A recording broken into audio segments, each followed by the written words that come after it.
आखाती युद्धाचा रिक्षा चालकांना फटका. परभणी, सोलापूर, धुळ्यात गॅस भरण्यासाठी पंपाबाहेर गर्दी, तर कोल्हापुरात रिक्षा चालकांचा मोर्चा.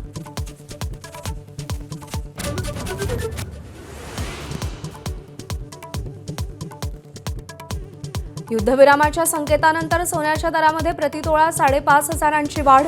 आजचा भाव 1,45,000 रुपये. चांदीच्या दरामध्येही 10,000 रुपयांची. संरक्षण मंत्री राजनाथ सिंग यांनी उच्चस्तरीय बैठक घेतली. पश्चिम आशियातील युद्धस्थितीचा आढावा घेतला. भारताच्या संरक्षण सज्जतेचाही आढावा घेतला. सीडीएस अनिल चौहान आणि तिन्ही सेनाप्रमुख बैठकीत सहभागी. भोंदूबाबा अशोक खरातची आजही एसआयटीकडून चौकशी सुरू. खरातची पोलीस कोठडी आज संपत असल्यानं पुन्हा कोर्टात हजर करणार. खरात विरोधात काल आणखी 3 नवे गुन्हे दाखल.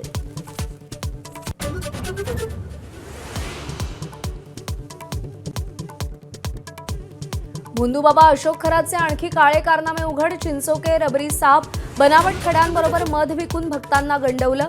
लैंगिक अडचणी घेऊन येणाऱ्यांना 1 किलो मधाची बाटली 9 लाख रुपयांना विकायचा.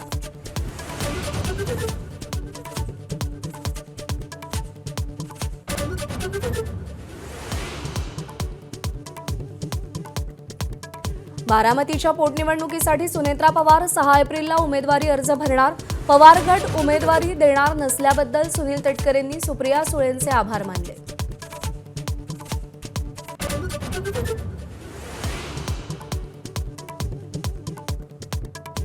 हिंदू, बौद्ध आणि शीख व्यक्तींनी धर्मांतर केल्यास आरक्षण मिळणार नाही. सुप्रीम कोर्टाचा निर्वाळा.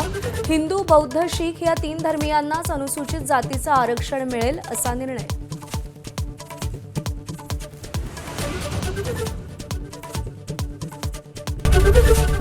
एबीपी माझा, उघडा डोळे बघा नीट.